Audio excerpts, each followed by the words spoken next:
Hey, yo, In Madness family, welcome back to another very special episode 164 of the premiere podcast, In Madness Pod. It's Shawn the Butcher here with Vertebrae33. What's going on?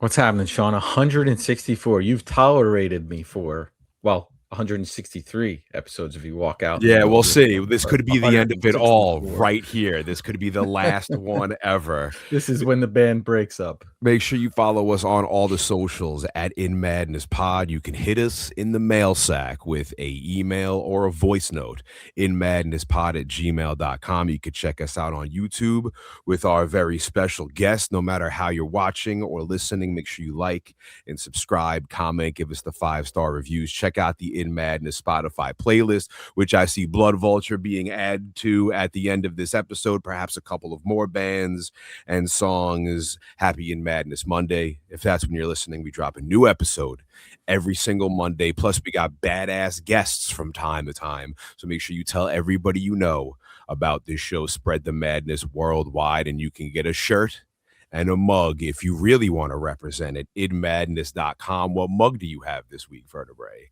Oh, this week, Shawn, I have a Mandalorian mug. Okay. Right? 'Cause we're in the Mandalorian Grogu premiere time. Oh, So yeah. I don't have anything to tie in directly to this episode. You know, Shawn, I'm gonna have my mug collection, which is massive. It was not laid out for a podcast that would have lasted 164 episodes. Yeah. So I may have exhausted them. So maybe I have about 164 Yeah. or so, or ones I could show. So I'll either have to dive into my family's mugs, or maybe it's time to make another order here and build some more shelves for mugs in the mansion. But we're joined by our very special guest this week, musician, talk show host, fellow movie nerd, my man, Jordan Olds. What up, Jordan? Oh my God, I'm so excited to be joining y'all in madness, dude. I got madness.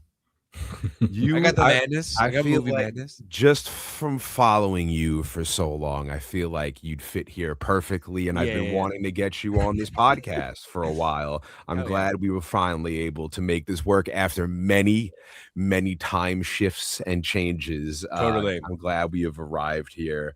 How you doing? Do you have a mug for this week's episode? Are you drinking out of anything? Dude, I got a Dr. Pep, dude. I called the doctor. Yeah. He sips it like it's a commercial. It's like Wayne's World. Dude, straight up. I'm trying to get free fridge cigs. You know what I'm saying? Nice.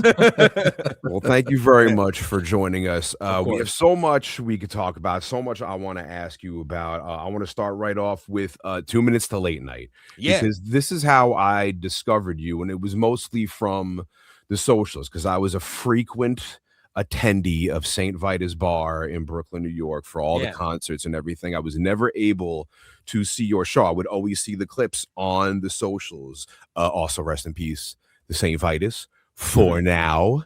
And what can you bring me back on the history of how you started this and how 2 minutes to late night was birthed? So it actually, the full idea came from a music video I was gonna make for Godmaker, which is who were a doom band in Greenpoint at the time.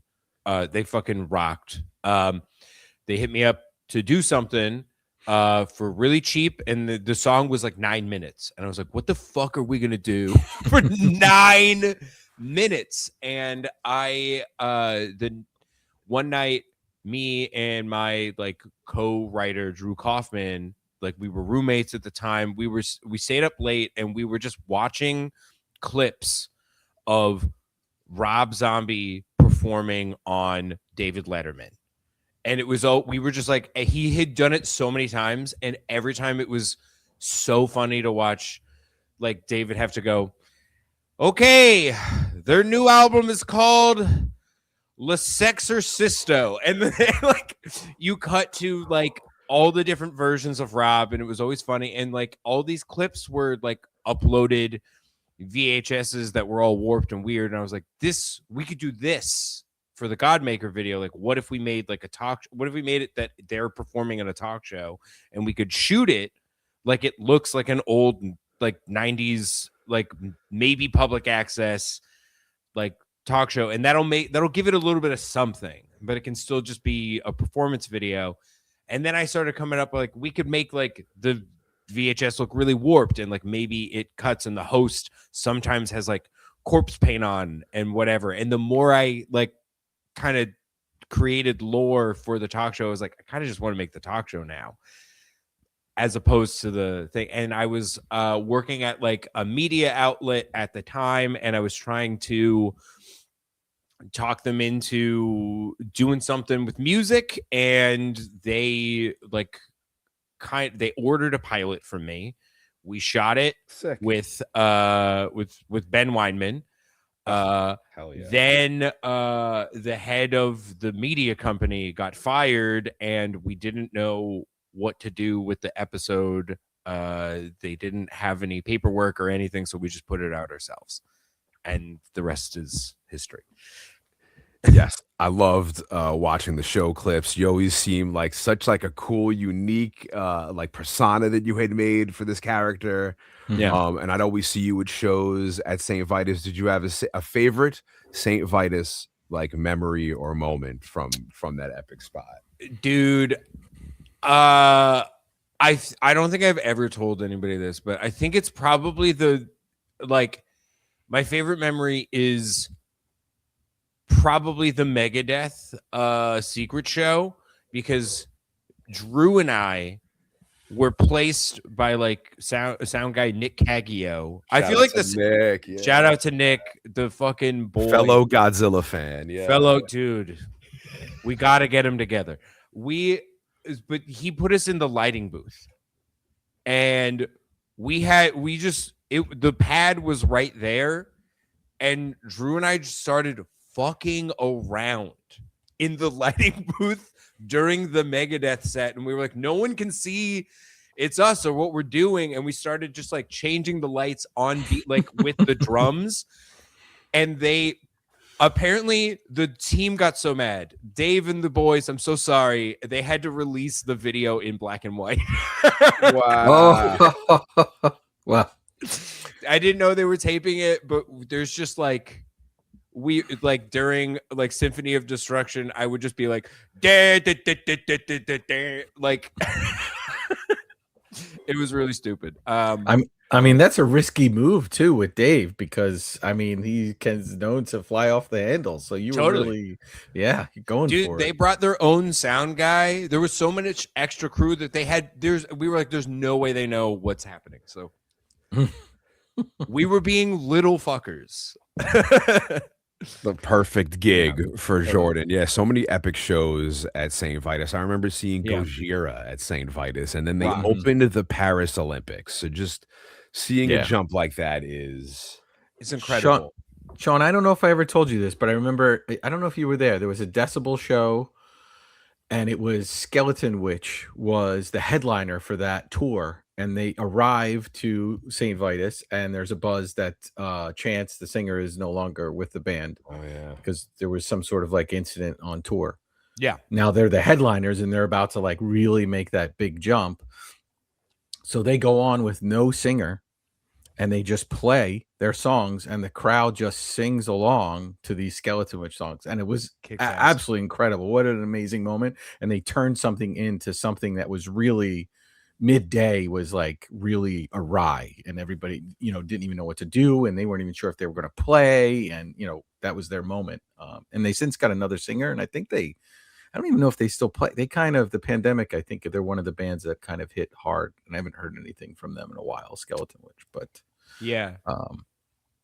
I follow their singer on socials, Adam, I think his name. And he's like doing like some I think he posts a lot of beer stuff, like he's working at a brewery or something. I could be completely wrong, but I haven't heard new Skeleton Witch. I mean, they had a new album with a new singer, and it was an incredible album. They went in a different direction, but and it was really good. I feel like them and Chemist kind of disappeared a little bit. I think they got something coming out now, but Chemist has new stuff. Yeah, and but they kind of sounds cool.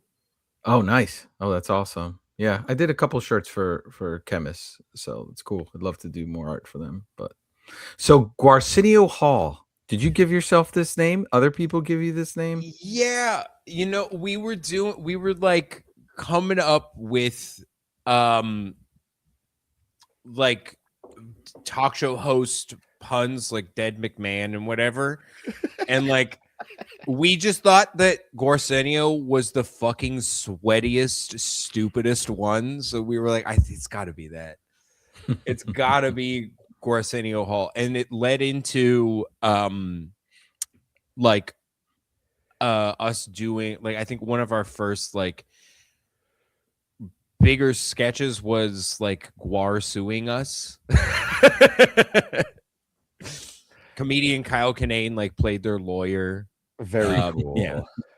It was Hell fun. yeah. And I mean, Jordan, like, you know everybody, and you essentially were the one glimmer of hope during the pandemic, because you essentially took 2 minutes to late night from St. Vitus to YouTube, and you every week, sometimes multiple times a week, began dropping these compilations where I don't even know how. I mean, I'm not a tech dude, so I don't know how you figure out you have musicians all throughout the world, and they're, I gotta be a click track because everybody's got to be on the same syncopated thing.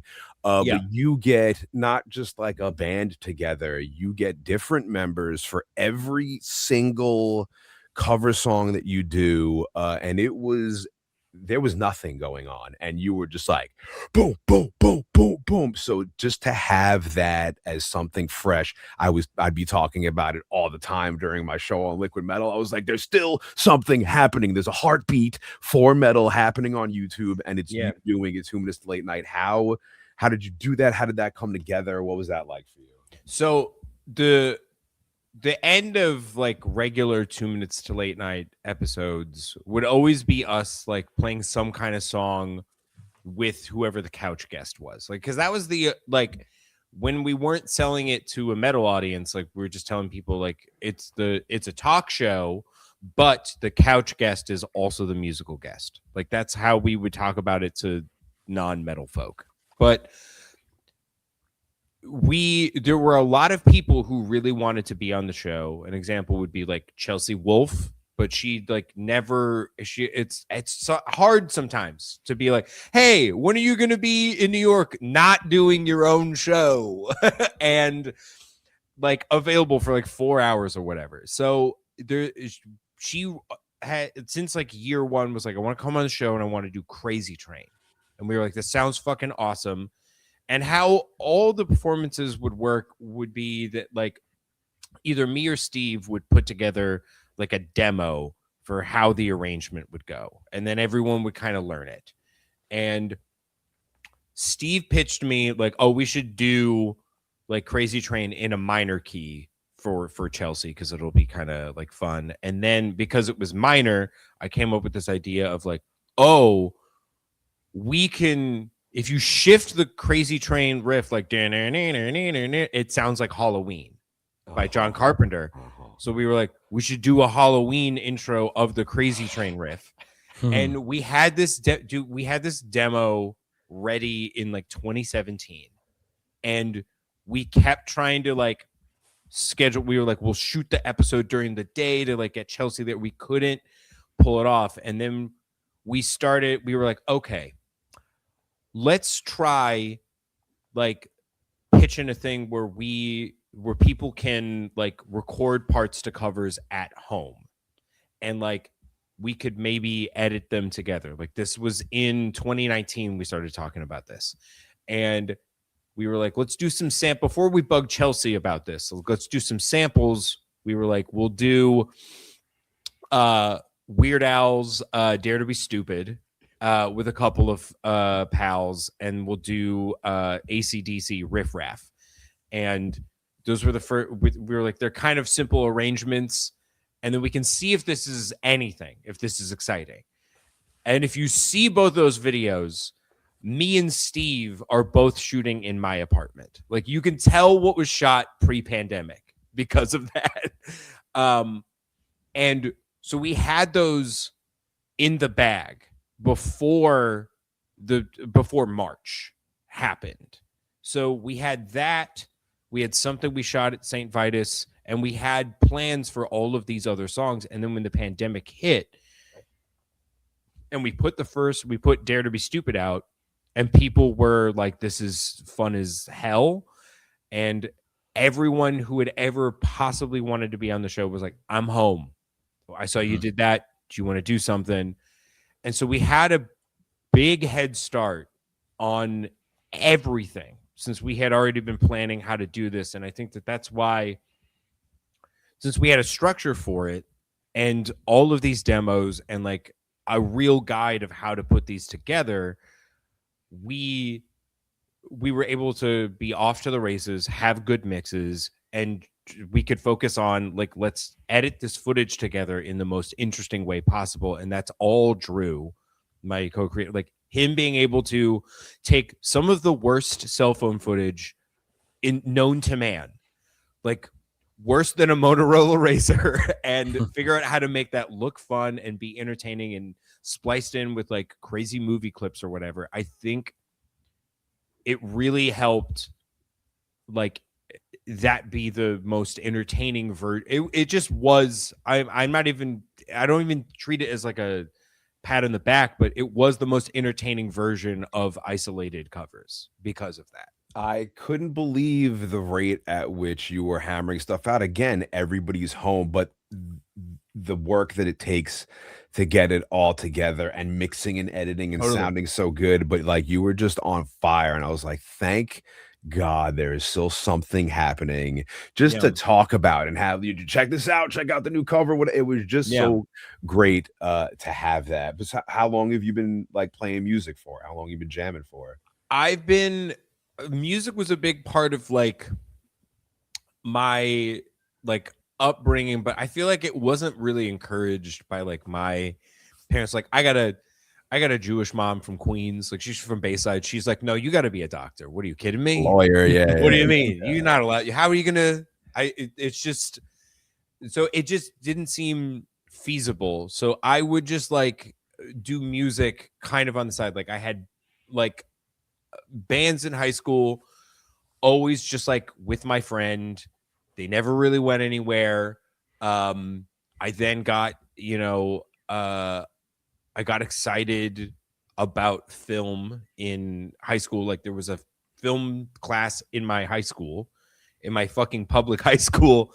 My teacher actually told me about like Werner Herzog and like the whole story of Fitzcarraldo, where he dragged a boat over a mountain for real.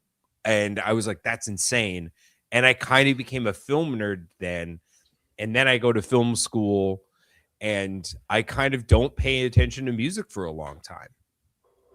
And it comes back like in New York with, I feel like when St. Vitus comes around in 2011, like that actually ignites a new community. Because I feel like when I first got to New York in like 2009 or whatever, it's not there. What it was a very scattered, strange scene. I couldn't really find like an aggressive music community until that.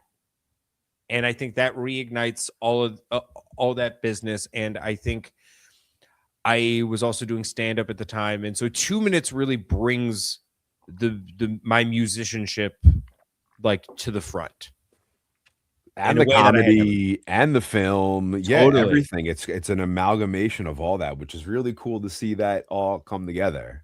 Yeah, man, it was cool. I was like, oh, dude, this is so sick. I get to put everything that I love into one thing.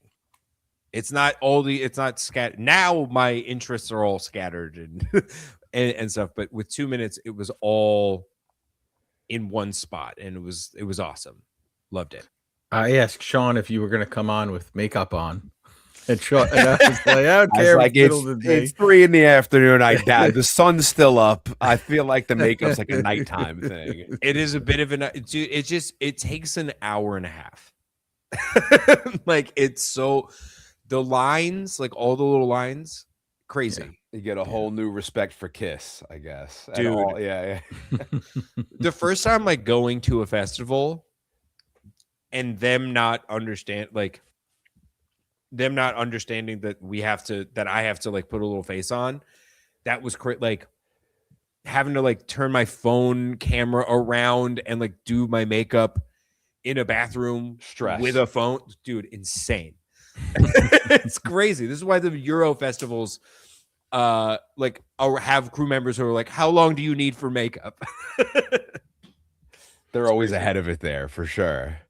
And I love so all of this, and then now you have your own band that you have resurrected or built from this, like all of this work that you've been putting in, and now you're on tour. I saw you Yeah. recently in Amityville Music Hall, our little St. Vitus here in Long Island, New York.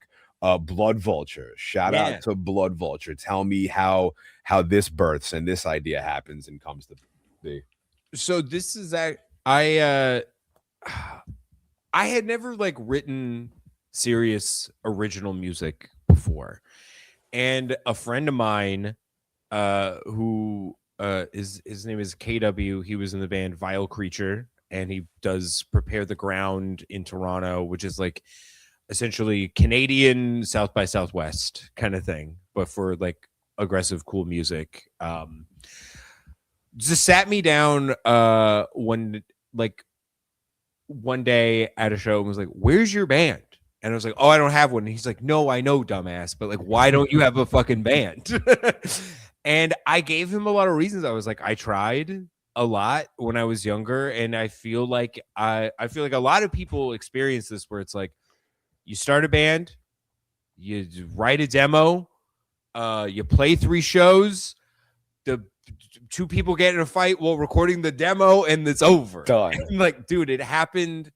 I think that happened to me like 5 or 6 times, and the 6th time I was like, it's just not meant to be. I'm also never the one fighting in the studio. There's always like, and then you become like the therapist, and then Yes. between the guys fighting, and that's where it was for me. And I was like, okay, it went from real fun to not real fun real quick. Dude, literally, yes. Like, it was great. I was like, I can't balance these emotions, and also then I'm also sadly recording like the other guitar or the bass part to an album that's never gonna come out. I'm like, this is, but we paid $800. So like, I tell him that, and he's like, okay, well then don't start a band. Like, write an album. Don't do an EP. Write an album. Do the opposite. Like, if the failure is EP, demo, and band, write an album and then figure everything else out afterwards. So he kicked my ass. This was in a cheesecake factory in Boise, Idaho. He whooped my ass, and he got like, I genuinely like took that to heart, and I thought about I thought if I'm going to do an album, I feel like it needs to feel a little bit different than 2 minutes. I don't think it can be a funny band. I think it's otherwise, like, it's not going to feel different enough to me. So I really tried to figure out what to kind of tap into and be kind of vulnerable, because I think that's also that needed to happen, because I needed it to be different. And if it was going to actually be serious music, it's going to require vulnerability from me. So that was the main goal. Sonically, the sound kind of came from me playing a 7-string guitar for the first time. I had never played one. I had made fun of them my entire fucking life. but I associated them with, music that I'm not playing. Like, it was like, this is for a very specific type of nu metal, or it's for like a gent and a deathcore, and I'm not really doing that. I played one for the first time, and I was like, oh, if you play like Crowbar on it, this is amazing. You can be drop tuned, but you have all your high notes, so I can still do like crazy Thin Lizzy leads and 3-part guitar harmonies or whatever. And I started writing just like Crowbar and like 90s Morbid Angel riffs, and then I was like, I wonder if I can like. I then started thinking about Alice in Chains, and I was like, what's weird is that kind of no band that's directly inspired by Alice in Chains is good. They all kind of suck. And I was like, why is that? And I think it's because it's really easy to fall into the butt rock territory if you try to focus on what you think they're doing or their direct sound. But what Alice in Chains thinks they're doing is like heavier Black Sabbath. Like they think they're a metal band. And I'm like, what if I wrote really heavy shit? What if I tried to do Alice in Chains harmonies over this like 90s Morbid Angel shit? And that's the initial idea for the band is like all of that. And then That's you crazy. toured with Guar recently? Yeah. Can you give me just one? Because I didn't grow up with Guar, but like my beginnings at Sirius XM, I interviewed Dave Brocky, rest in peace, many times. I love the Guar family. I followed them all over the place. Could you give me one like Guar story from tour? Dude, well, okay. So I assume I'm getting this tour because it's so soon after the album comes out.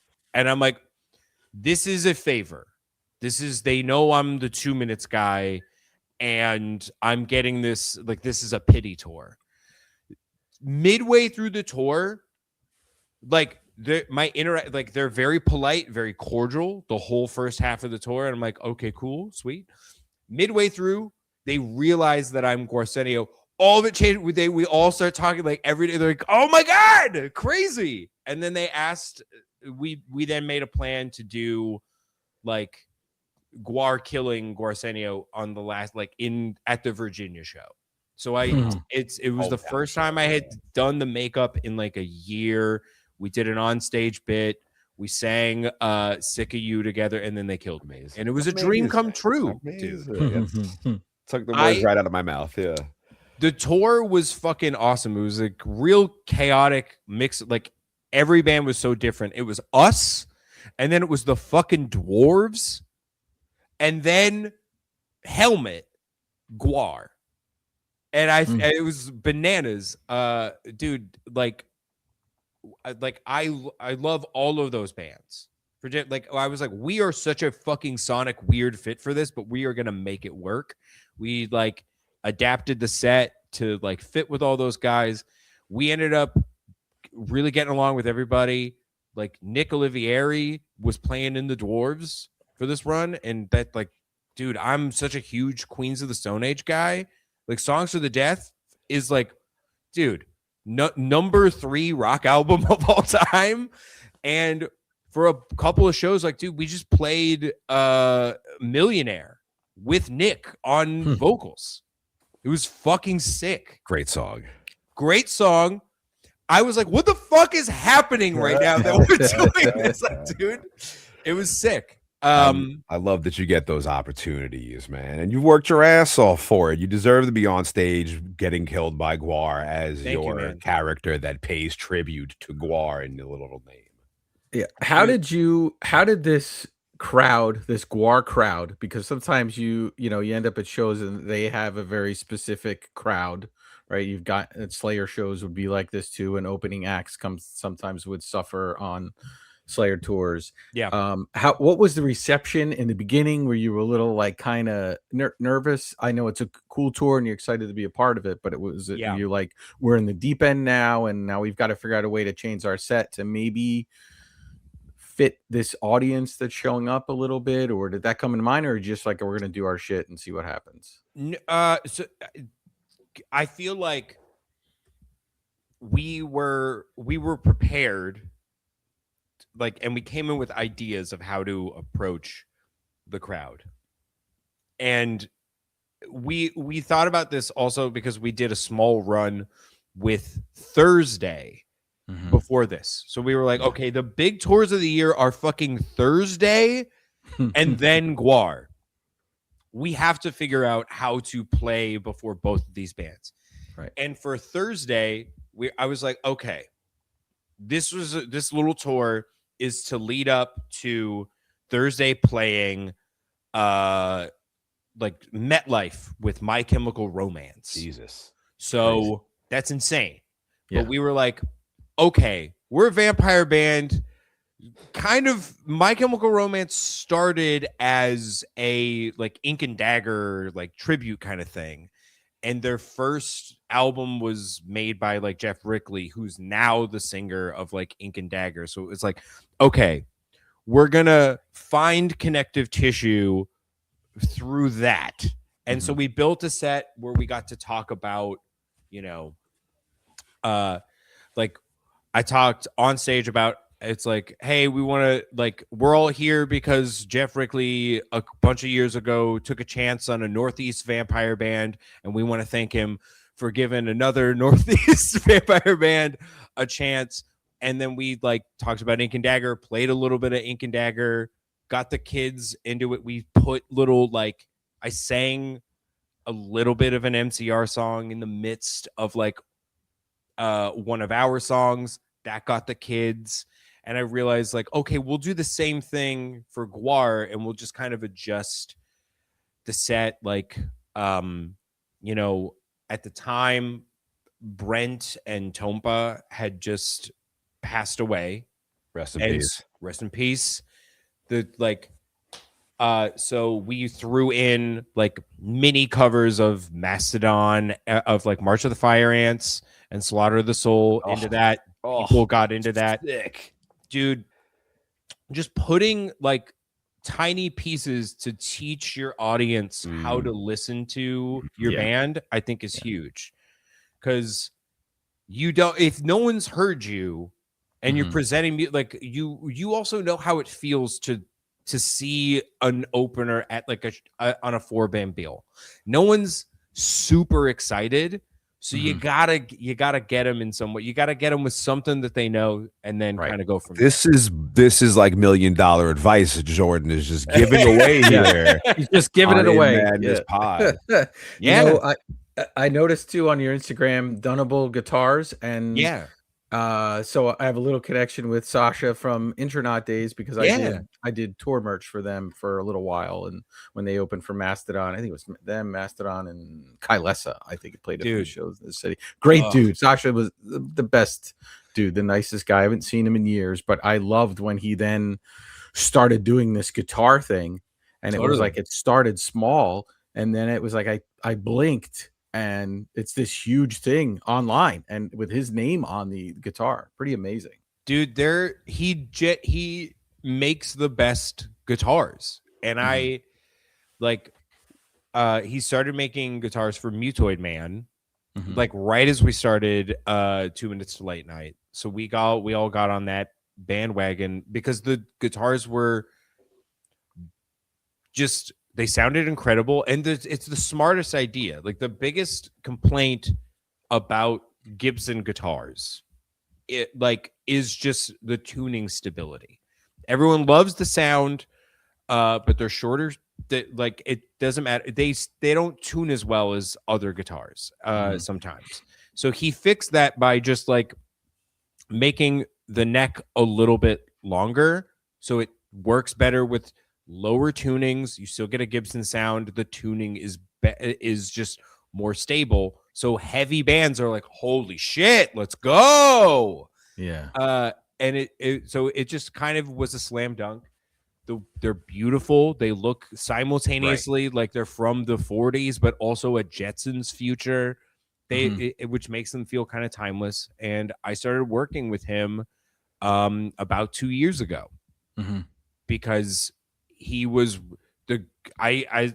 as you saw, I also saw that the company had gotten huge. I found out he's by himself still. Right. Like, it's still just him running the company and having having the shop full of like 3 people. It's bananas. It's too much. So I've been, just helping out with everything, like truly everything else that isn't him just making guitars physically. Yeah, it's very cool. It's just interesting to jump into that field and try to do it, because you figure that space is kind of already carved up, right? And to establish a new name, and you could probably do it in the beginning. He's going to know people. They toured a lot. He gets to know people. He's a nice guy. Yeah, you can get a little of that going, but then you have to prove it right? That goes only Totally. so far, and then you got to prove it to everybody. So I thought that was amazing.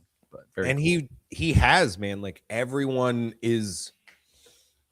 I don't think there's like everyone is interested in this brand, and it's so cool. It's so cool to see them being talked about on the level of these bigger brands, but it's still just Sasha by himself. Like the product just is good. It's awesome. So we've talked a lot of music here on In Madness Pod. So all of the stuff we've been talking about, Jordan, this is just my own selfish stuff that I've wanted to know about you. I've known you a long time. We've crossed paths a lot. We've hung out a bunch, but like I really wanted to dig into all of this with you. But the reason we have you here is because while we were covering Nosferatu recently, I noticed that you have just been nerding out on a couple of big factors here on In Madness Pod, one being Dracula. We took this wild ride. Me and Vertebrae watched Nosferatu 1933 for the first time ever because we were doing this podcast.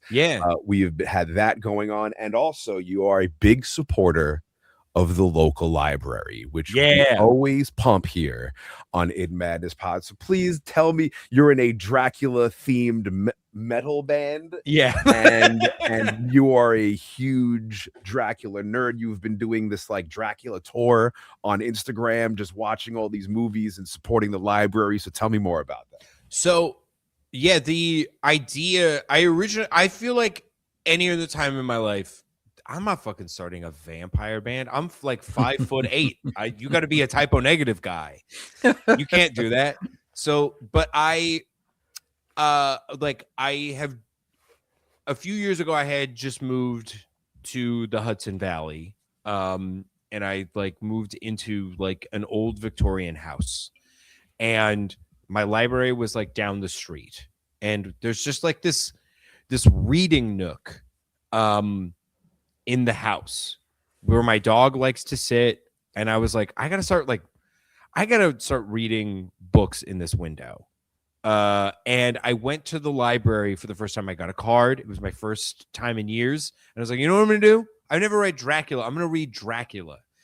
And I sat in that windowsill, which is where I film. I don't think I've ever said this before, but it's where I film like all the TikToks, is just like in this exact same windowsill where I read the book, hanging out with my dog. And the book, I thought the book was really interesting, but every sentence of the book is so fucking beautiful, and like everything is like, this is the most perfect like musical sounding sentence I've ever read in my life.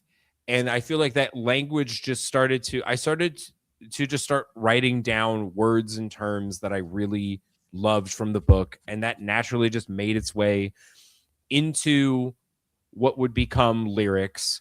And I then like wanted to like read in the book. I was like, wow, this is like not what I expected. I wonder, like, has there been a movie that like has really been exactly like the book? Because like even like Coppola Dracula is very much its own thing.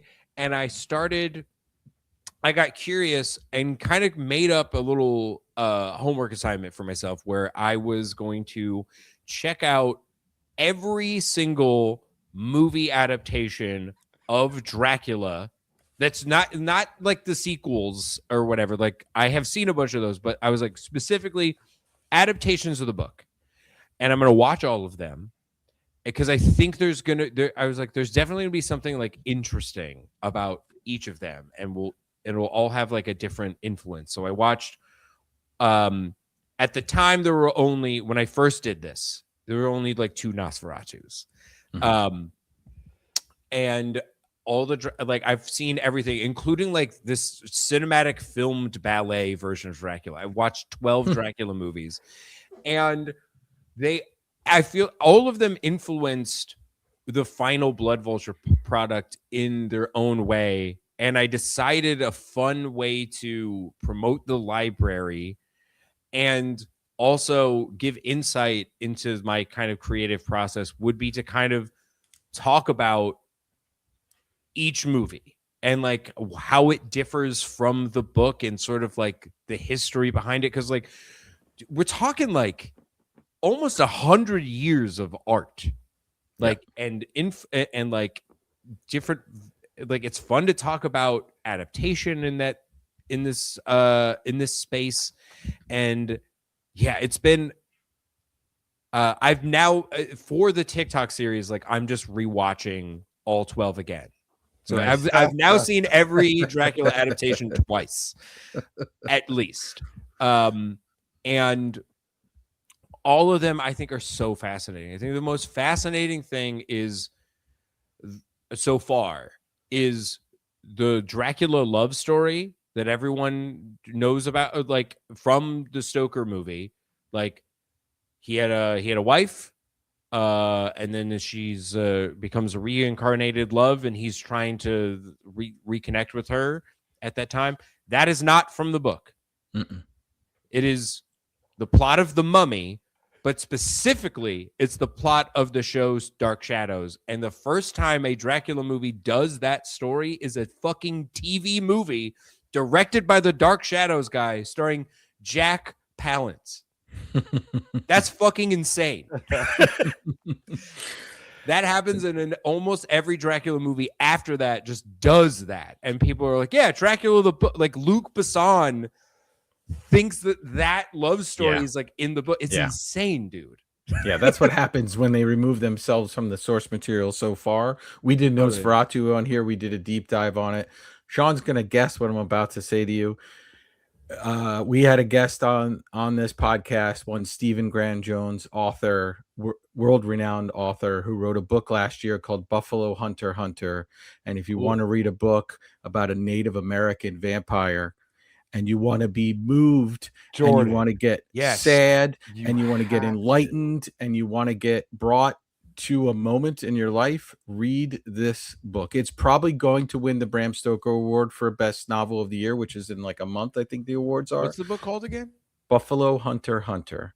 And if you go back and listen to our interview with Stephen Graham Jones, he's a character unto itself. Great interview. Great conversation we've done here. But this story is written, and I just give the quick plot so you know it, and it alludes to a lot of kind of the Dracula. So it's a journal that's found, right? So we're going with that way. And this journal is one piece is written, part of it is a Native American, and part of it is this pastor, and it's his part and the Native American's part, and they're going back and forth. And there's tons of history rolled in. There's a heavy lift at the beginning to get you into the period, because Stephen Graham Jones is not going to explain to you these things. And then in the middle, you're just so into it. And like I said, you're like literally moved from a vampire story, like almost moved to tears at points of this movie, because the biggest horror of it is actually what happened to this Native American tribe that they're kind of running alongside with this story at the same time.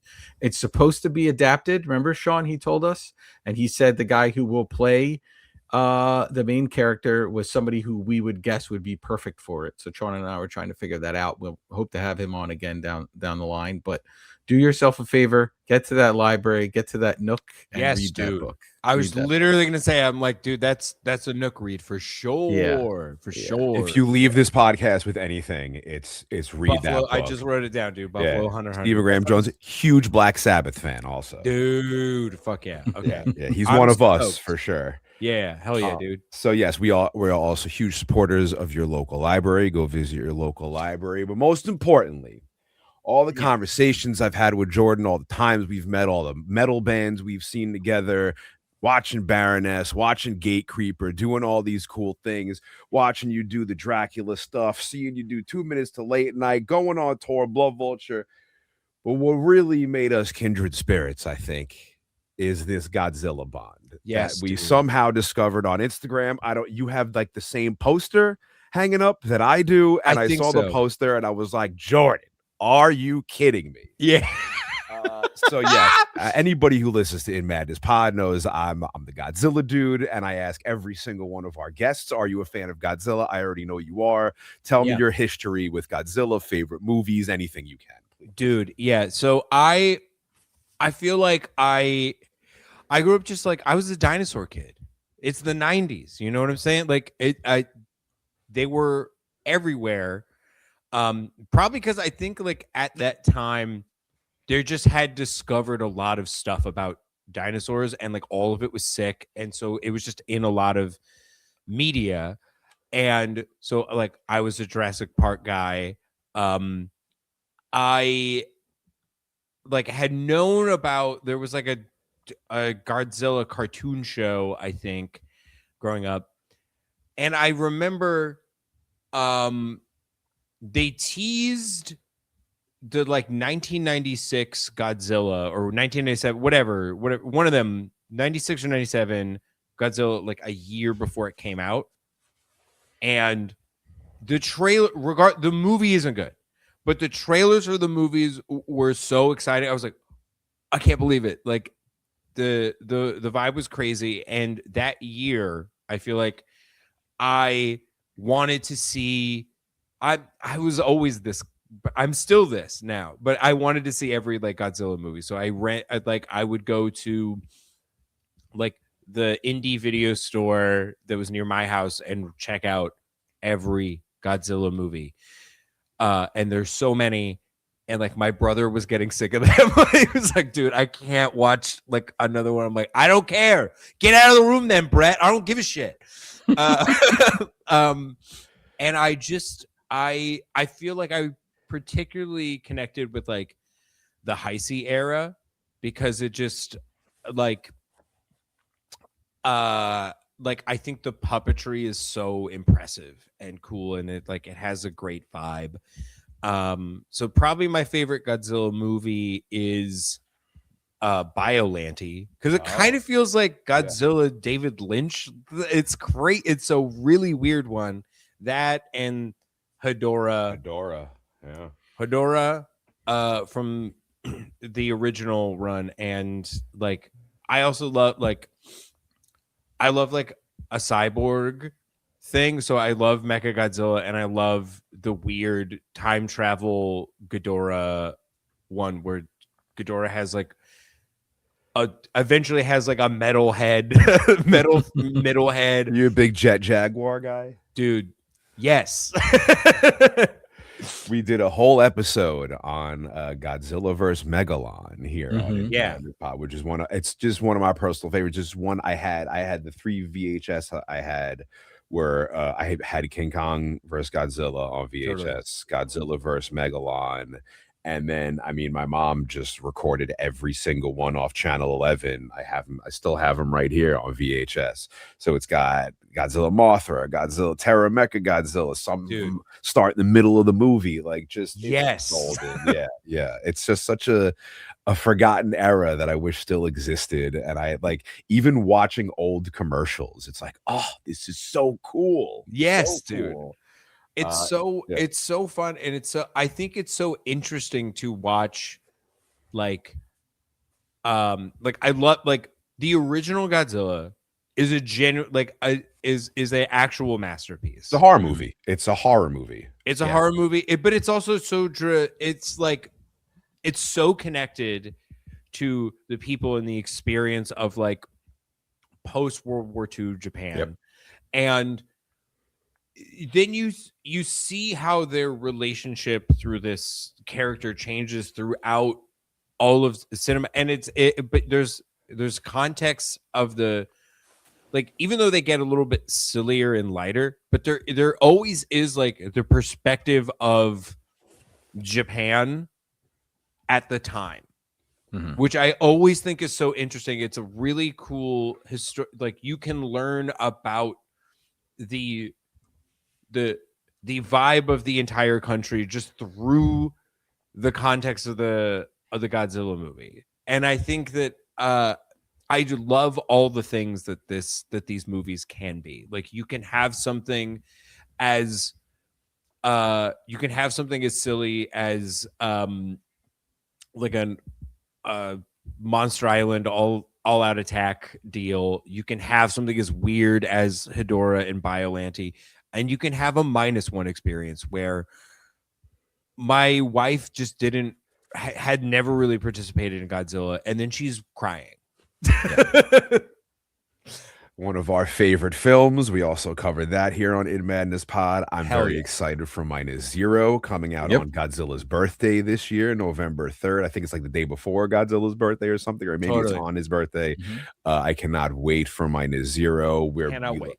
We love Shin Godzilla here. Oh, Dude. yeah. That too, like that is another piece. Like that, having the Evangelion guy. I'm not an anime guy, actually. I've seen all of Evangelion and I was like, this is one of the most insane experiment. Like, this is crazy. This is a masterpiece of hate. This motherfucker hates stuff. But watching his perspective on Godzilla and like focusing on like the bureaucracy of it and like how it would get handled in kind of a Herzog kind of way, where it's like it's futile. Yeah, a lot of meetings. Yeah, a lot of the meeting bit.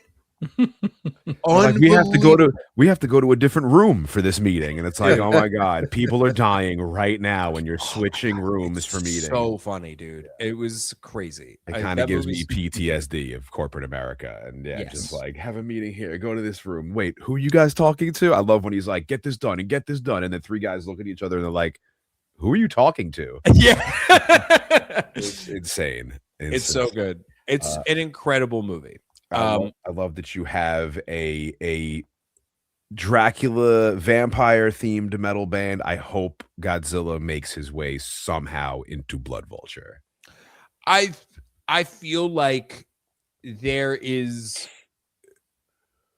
like a minus. I feel like I can tap into a -1 in the original Gojira, because there's just like the thing I connect with the most with Dracula via Blood Vulture is like, I'm talking about, I just shot like the episode about Werner Herzog Nosferatu, and that is the biggest influence. Like, that was the Dracula movie I reconnected with. Like, I had watched that when I was in high school, because of the same teacher telling me about Herzog. I was like, oh cool, that guy made a Dracula movie, I'm gonna watch it. And I became obsessed. And I think the focus on the immortality and the depression that comes along with that, the loneliness, I could really tap into for this music. And I feel like there's similar emotions that I can empathize with from like -1, a Shin, or even the original Godzilla. I feel like all those I can find a way to connect with. So, Shawn, I will let you know when the Godzilla. We got to go see it together. Come with me. We'll get the Godzilla popcorn head. We'll do those. Oh, nice. Yeah, man. Let's go. So, Shawn, I didn't know we were going to talk about Werner Herzog, and I picked the Mandalorian mug and he was on season 1 of the Mandalorian, right? He sure was. Weird little moment there. I would like to see the baby. Yeah. So awesome. Yeah. Yeah. So we'll kind of do a quick little word association with some movies that kind of matter to us on this podcast, or things we did, and we just, a few words kind of about it. And Shawn always got to get Godzilla in, and then usually right after that we go to Halloween, the original Halloween. Your connection to that film. Oh, what is that? Oh, there we go. Oh, there's the connection. If you're listening in the car while you're driving around, like first tattoo right there. Michael Myers. Is a Michael Myers tattoo. So incredible. When did you see this movie first? Oh my god. And did you see it first, or did you see like sequels and then go back? I saw sequels first. So like I definitely saw on TV in middle school, like I think probably Halloween 4. And I was like, well, I didn't know it was 4. I was just like, oh, I'm watching like my first slasher movie. Crazy, but it was like on TNT. That's the one we're covering, I think, this year that's the one we're up to. This is our 4th year of In Madness Pod. Every Halloween on In Madness Pod we cover a Halloween, and this year we're up to Halloween 4. That's so sick. I love that. I became I went to the video store, and I rented like the original Halloween, and I watched it and I just became obsessed with it. And because it was one of the first horror movies I ever saw. And I remember this was at Halloween time. And then my like around Christmas time, like my family had flown in with like my little cousins or whatever. And like I was like, I'm the oldest one, so I'm like, I just saw a scary thing, so we're gonna watch a scary whatever. And it became also like a weird tradition where when they would like, we would watch the next Halloween sequel around Christmas. So we were watching Halloween movies at Christmas, like, wow. and that is kind of where it also. So I have affection for literally every single Halloween sequel. Even the Busta Rhymes one with the karate, it's fucking awesome. I even like a lot of the I think there's good stuff in almost all of the David Gordon Green ones. The first one is genuinely good. Yes. There's pieces of the other two that I think are really interesting. I think the original, I think John Carpenter is my number one guy because of his ingenuity. Like I'm such a Carpenter dude. Like Halloween and Escape from New York kind of like trade off being my number one because of just like, oh, he didn't say The Thing. I thought he was. Yeah, I thought he was going to say The Thing. You went Escape from New York. That's great. Oh yeah. Oh, when you said I thought he was going to say The Thing, I was like, did I set myself up for a quote? No. No, The Thing, the movie. Yeah. The Thing's amazing because that's the first time you see like John Carpenter making a movie where he's not cutting a corner. You know what I mean? Like everything is perfect in that movie. Every other thing he makes, he has to get around something. And I think it's always interesting. Like Escape from New York is like the most punk movie of all time because he's just like filming in the actual rubble of like the St. Louis riots. And they don't have an actual computer technology. So they're making like when you see a computer, he's filming just like a model city with tape on it. Oh yeah, and then James Cameron famously painting some of the matte paintings for that film too. Yeah, it's so sick. They're like illegally filming on like Liberty Island. I'm like, this fucking rules. And that just like, I feel like I learned the most about art from that mentality. Like, just fucking do it, dude. Just get it. Like, you can find a way to like pull it off. Like, imagine making Halloween and you're scraping everything together to get that movie done, and it's a hit. And then you go into a meeting and they're like, John, we loved your Knife in the Neighborhood movie. What do you got? And he's like, all right, get this. It's the fucking future. The president his plane goes down. New York's a goddamn prison. And they're like, John, we don't have that fucking kind of money. And he's like, I'm going to do it anyway. I love it, dude. Like that. He's my favorite guy because of that. Like, dude, he's doing he's writing the thing like with Deborah, composing whatever needs to happen to get the movie done. He's doing it.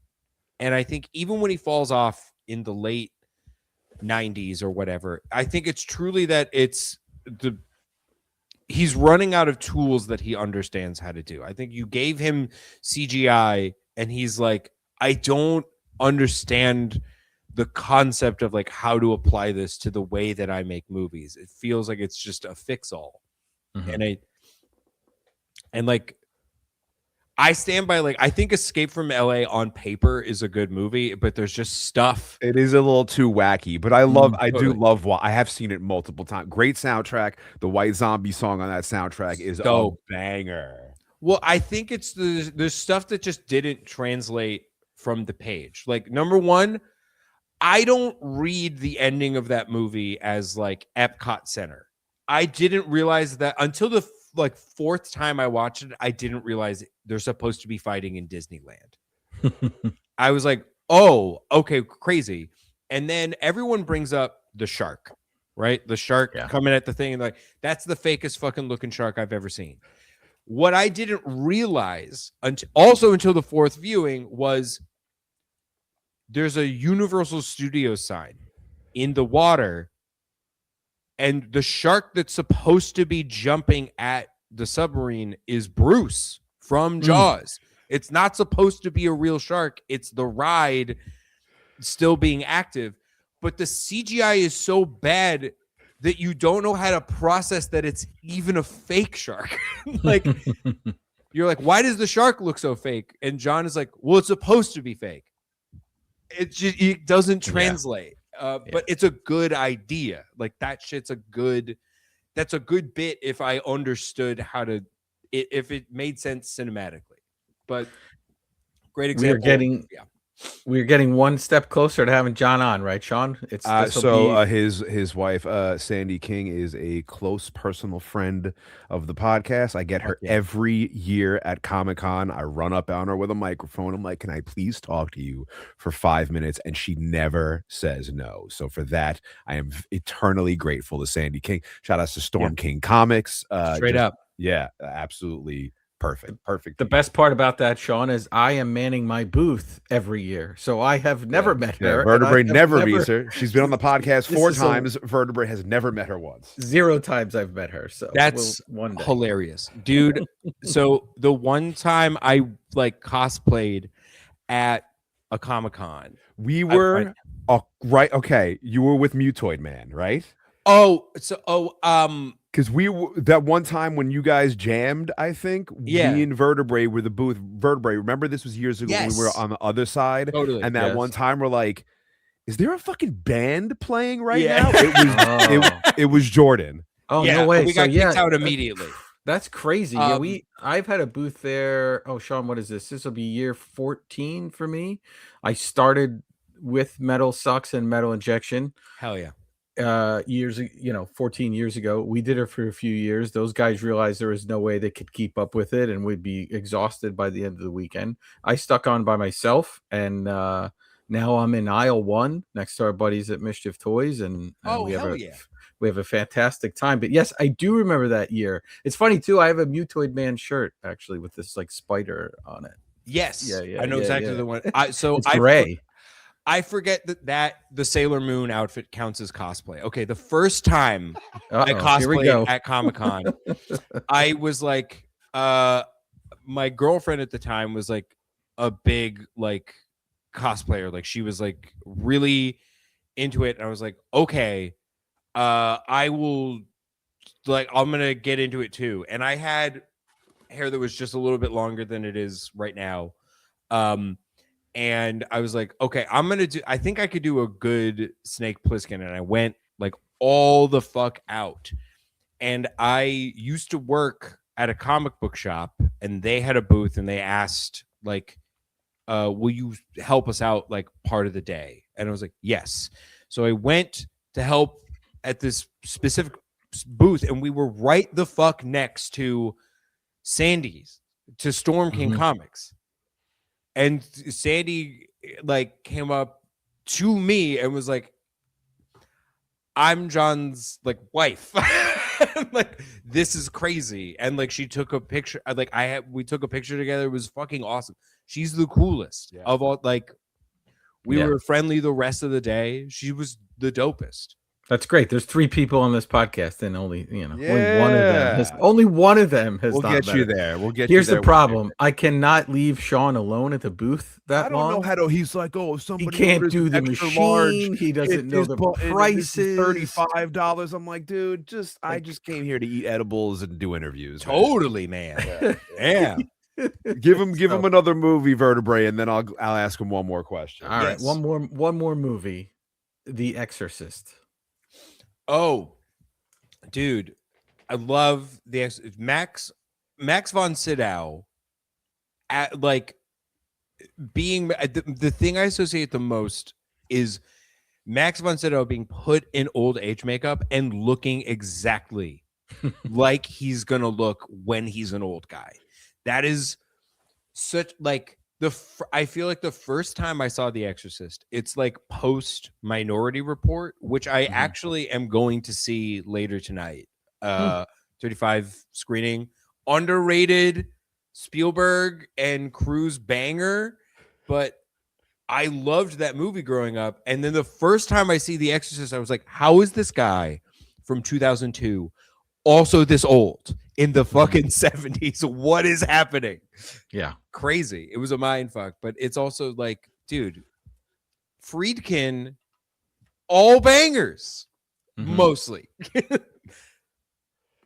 Love it. We did awesome. Exorcist 1 on Christmas a couple of years ago, and then we skipped Exorcist 2 and we went straight to Exorcist 3, which we covered a couple of months ago on the pod, which is its own unique like cinematic universe, separated sort of. Yeah, based off the book Legion, which is a great book too. If you get a chance to read the sequel, great book. The Exorcist book is phenomenal too. There's a really good audiobook version of it that they put out for the anniversary, where the author reads the book, and he does a great job.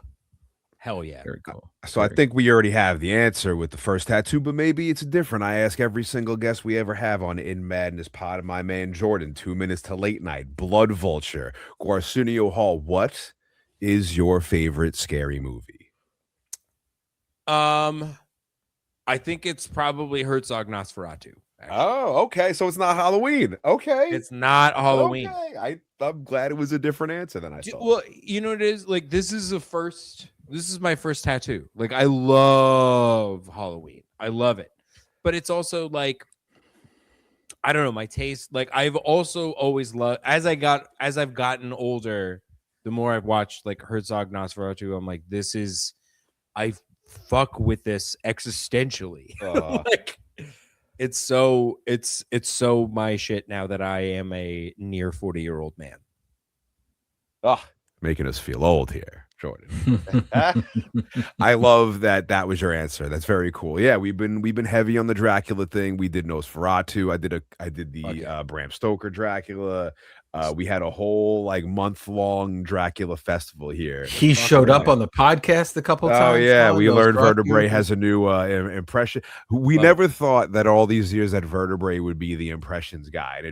He's got a Morgan Freeman. He's got a Nosferatu. He's got a couple of different ones. I mean, Nosferatu could show up if you want. He'll show up, but Vertebrae's never here. Which Nosferatu? The new one. Look at this mustache, Shawn. Look how bad this mustache is. Look at how bad. It's not even sticking anymore. No. So I can't do it. I can't do it because the mustache has been sitting on this desk and it's all humid and disgusting. But he comes by and he do it. It's usually Shawn the Butcher with the long Your friend Jordan spends time in the library. Did you like the new Nosferatu, Jordan? I think I thought it was good. I feel like the hype around it was like the marketing. For me, it didn't work because I was like, it felt like the marketing was like, this ain't your daddy's Dracula, fucker. Like, oh, you're not gonna believe this shit. And then I watched it. I was like, it was Dracula, dude. I don't know. Like, yeah.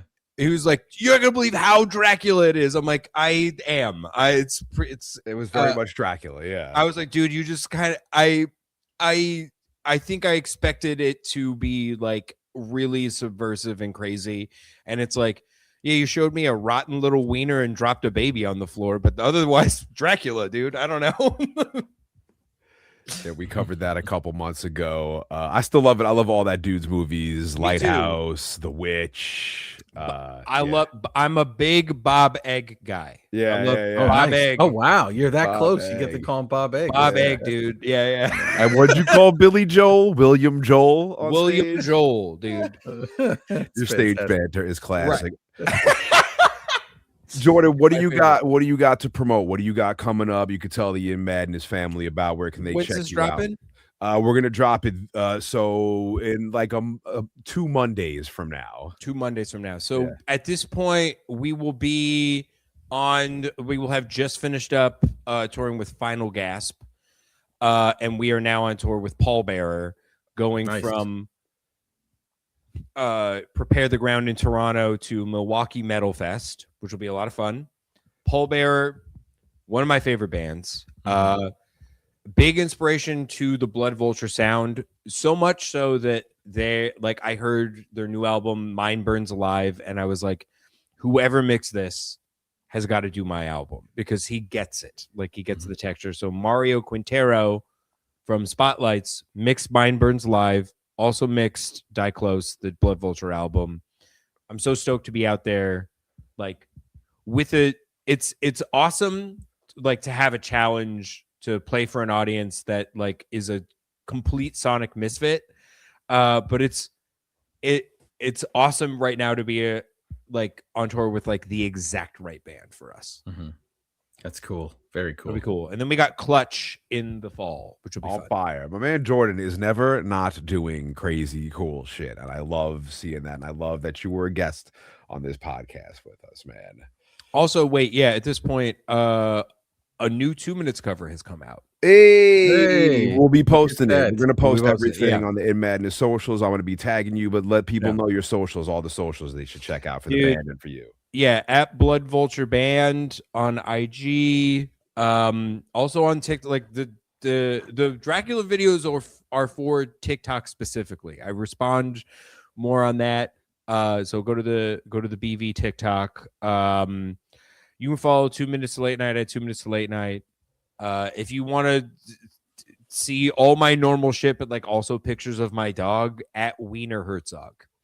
Yes, my man Jordan, thank you so much for joining us. It's a pleasure having you. Boys. We're looking forward to hanging out with you again sometime soon. I'll be at a show out there soon. We'll be together soon. Absolutely. And we're going to Godzilla. Yes, we have a date set for later in the year. My man Jordan, thank you very much for joining us on another exciting episode of In Madness Pod. Hell yeah.